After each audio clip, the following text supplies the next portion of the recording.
Please come. Good morning, sir. Good. Please sit down. Please. Thank you. Your name, please. Sir, my name is Manoj Patil. Yeah. So tell us about yourself, Mr. Manoj. Sir, I am from Solapur, Maharashtra. I have completed my graduation in civil engineering from Government Engineering College, Chhatrapati Sambhajinagar. Then I worked as a associate, like a junior project engineer in Pune. And right now I'm working as an associate consultant in Ministry of Skill Development in Mumbai. Mumbai. Okay. Tell me, why is Mumbai the financial capital of India? So there are several factors to this. Yeah. Tell me. The first is about Mumbai is a natural harbor. So it has a direct connectivity with the all over the world, and that is mainly because there is a JNPT and other Mumbai port, and nearby there is a JRPT has come recently, but Mumbai has been the financial capital even for independence. yes, sir. Yeah. Uh, So what can be the other reason? Okay. One is you said harbor. What else? said some other reason can be the policies of the Maharashtra government, like some business expansion can be done with the tax incentives they have given for this, and also the BKC that Bandra Kurla complex they have developed. So the IT hub or even the manufacturing has also improved nearby in the Mumbai region. And so third, Yeah, go ahead. Yes. third is the connectivity to the hinterlands and the major regions. For example, and Nashik has a very good connectivity. Then Mumbai, Pune has connectivity. I think so these are the reasons. So, Now, tell me, what have been the achievements of India since independence? Yeah, looking up. Yeah. Achievements of India since. so the first achievement in terms of economy, that is India has grown exponentially in recent years, and right now it is a 4.5 trillion economy. Secondly, sir, in terms of polity, that is a democracy where India sustained in these years as one of the thriving at world's largest democracy. And third, in terms of society, I think sir, the harmony and the social cohesion has been maintained even having such a diversity in India. Okay. And what are the challenges to India? So challenges in terms of same like if we see economy, even though we have a 4.5 trillion economy, there is a our per capita income that is one of the lowest in the world. So a lot of needs to be done on this part. Secondly, sir, some communal tensions have also been happened uh, since independence as well. So India is also working upon that, considering the constitutional morality in this. And sir, I also believe that some challenges in terms of like the strengthening of the like party system. Party system. This is challenge. Which party you're talking about? So challenge in the sense, I believe that there must be a representation to all the parties, and the opposition should also be given a space. The our representation means what? They have to win elections and then be in parliament, is it not? Yes, sir. So how can you give present representation to all the parties? Sir, in that sense, I think that more space and more that to be given to the opposition as well, because right now we can. So just to talk a bit, to tell me, I am in favor of the presidential form of government because the president, one is elected directly by the people, and then he can appoint anyone as minister from any field. Here in our system, votes are still sold in the name of the prime minister, but selection of ministers is confined to the MPs. That means to various regions, castes, communities, this, that, and all. The result is that the best efficient team is not put up. America, President, look at America, where it is number one power in the world. Many countries who are having presidential system of government are doing well. Turkey has also recently switched over to this system. Do you agree with me? India also should have the presidential form of government. Sir, it is a right observation that many of the countries having the presidential electoral system, they are doing well. But sir, considering India's own that standings, I think India has a history and even legacy of the having the prime ministerial or the parliamentary system. Legacy is fine, but then legacy doesn't help.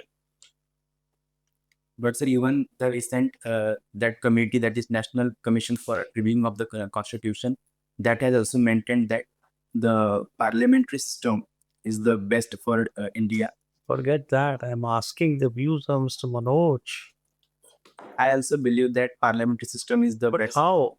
Give me the arguments. Sir, here even the You rebut my arguments, which I told you. yes, sir.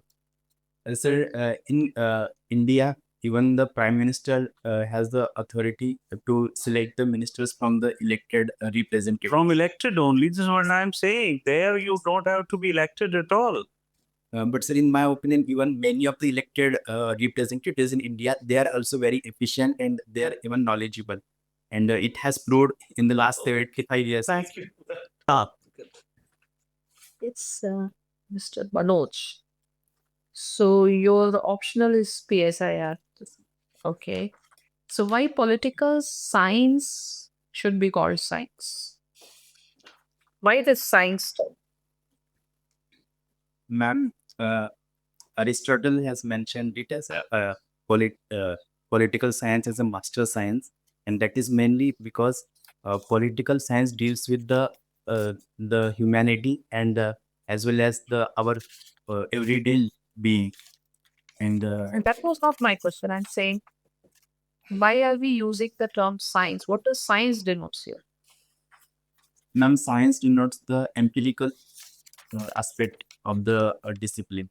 Is the theories in political science empirical? Man, there is a debate here. Means the empirical as well as normative theories are studied in the political science, and in terms of that, What is the debate? You must have studied the subject. yes, Any empirical theory you know? yes, ma'am, there is one concept, but I'm right now unable to recall that. But at ma'am, also the comparative politics, where we study about the statistics in terms of voter behavior or like the political parties and the party systems. So I think in that sense, it may be considered as science. Is it good to consider it as a science? Why so much fascination for science? Ma'am, it is because science is based on rational arguments and it's based on some statistics and reasoning, and it has backing through the studies and surveys. So, and so everyone believes that their discipline must be backed by those objective criteria. That's why there is so much fascination about the science. Okay. And this term, international relations, why not international politics? What is the difference? Ma'am, international politics, when we say that may restrict the discipline in terms of only politics. But when we consider it as international relations, that relations can be in terms of geoeconomics, geopolitics, geostrategic. Okay. There is one statement, anarchy is what states make of it. Whose statement and what is its implication? Ma'am, right now I'm unable to recall the name of that scholar, but it is from the post-modernist concept. Can you explain anarchy is what states make of it? Sir, here, ma'am, here the it is stated that state actually uh, do means supports the anarchy or State support anarchy. How? And what is anarchy? anarchy is where there is a lack of order in the, for example, into the domestic as well as into the international relations. So you have heard about Kenneth Waltz, Yes. and he talks about anarchical structure. Yes, ma'am. So in his concept, anarchy lacks order or there is an order. Ma'am, I have to agree. Okay, last question from my side. What is the current status of India-US FTA talks? Ma'am, talks are right now ongoing. and but there is a contentions into those talks. Mainly, USA wants India's dairy farming sector must be opened, but India is having apprehension about this. At the same time, into the service sector as well, India want its professionals should be like easily going to the USA. But I think these are the concerns. So why USA is not going for this trade-off? Let's we get their dairy and let USA take our professionals. Why not trade-off? Ma'am, it is mainly because India has a edge, or even right now we have about $190 billion trade, and there is India has surplus about $56 billion.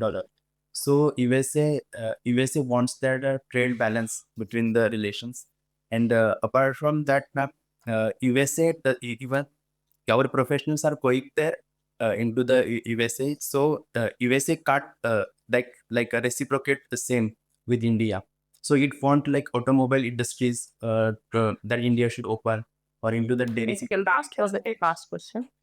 Can you tell me the salient features of the recently concluded India-New Zealand FTA? Ma'am, the first salient aspect is about New Zealand has opened about 99.9% of its economy for India's export, and reciprocating same, India has opened 95% of them.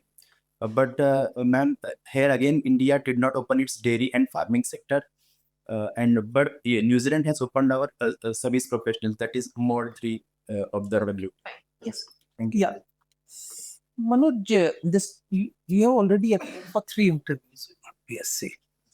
How much was the marks in last 2 interviews? Sir, in 2023, I got 143 marks, and in 2024, I got 150 marks. Okay. One interesting point is that you are from Sholapur, your mother is from Karnataka. You chose the center for examination as Raipur, and you are living in Mumbai, working in Mumbai. Why is that?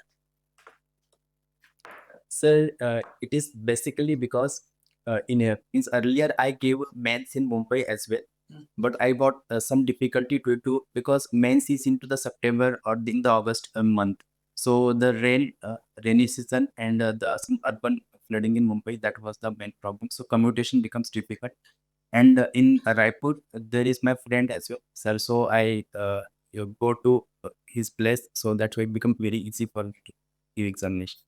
Okay, you said Mumbai became the financial capital of India because it has a natural harbor. What is a natural harbor? Sir, natural harbor in the sense that Mumbai has a there is a the part of Mumbai that is submerged into the ocean, so that the ships can easily come to the ports. So the sea depth is very is high into the in Mumbai region, apart from the eastern. Do you understand what is a natural harbor? Do you know? Sir, No. The second issue is that you have been NCC B certificate holder. Where all did you go for camps? sir, I went camps in Solapur for the first camp and second in Goa. Who's the chief of defense staff? That I have. That's okay. You are an IRPS student. What's happening in India's Nepal? Sir, if we consider about the current happenings in Bangladesh, and that is right now it is in a political journey. So, and it is facing some political instability there. So secondly, in terms of Pakistan also, there is some political instability. We can see the main opposition leader behind the bar. And apart from that, sir, about with all countries, majorly India is having a very good relationship. Even with Afghanistan, recently we improved our relationship. So, do you support improving relationship with Taliban? Sir, there are concerns for this, but considering the current situation and India's own interest into the Afghanistan, India has to work with the Taliban because this is the current situation, and also India has to take care of its interest. For example, the international transport corridor, or increasing China's presence into the Central Asian republics, or even for the energy our requirements. You talked of North-South corridor. How is Afghanistan affected with North-South corridor? What is the alignment of North-South corridor?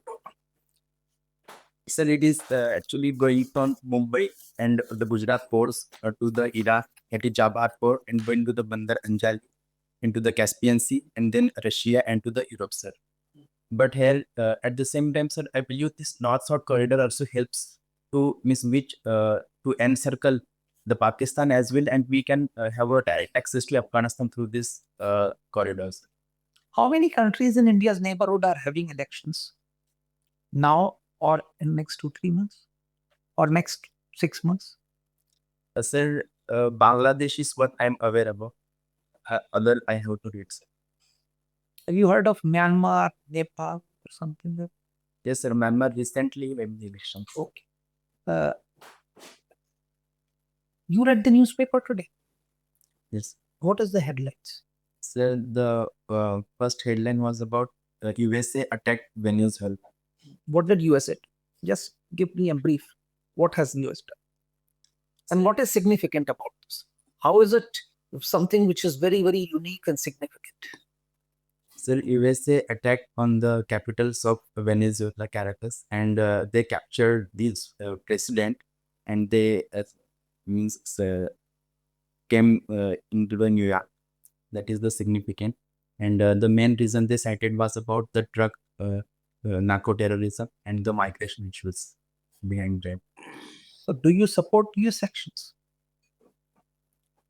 No, sir, I don't support US's actions. That is mainly because it is against United Nations Charter, and it is violation of the national the sovereignty as well as integrity. And apart from that, USA has been directly interfering into the internal affairs of the other countries, where it itself suggests that it is the lawmaker or the rules-based international order. It is USA is own violating that stuff. Your mother hails from Vijaypur, is it? And you are from Sholapur.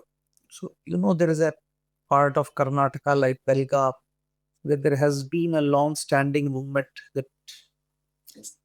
it should not be part of Karnataka, but should be part of Maharashtra. Do you support that? Sir, in my opinion, it is a good politics but bad economics in the sense, and that is mainly because in Belgaum region, or even that is mainly the political issue for both in Maharashtra and Karnataka. Secondly, sir, I believe that rather than focusing on these conflicts, they must focus on the border areas and development of the education and the health sector, because many villages in even Karnataka as well as in Maharashtra, they don't have proper connectivity and even public transport are there. So I believe, sir, this must be prioritized rather than the lead conflict. You are no? Everything. Oh, that's awesome. Thank you so much, Mr. Manoj. Our discussion with you is over. Thank you. Thank you, ma'am.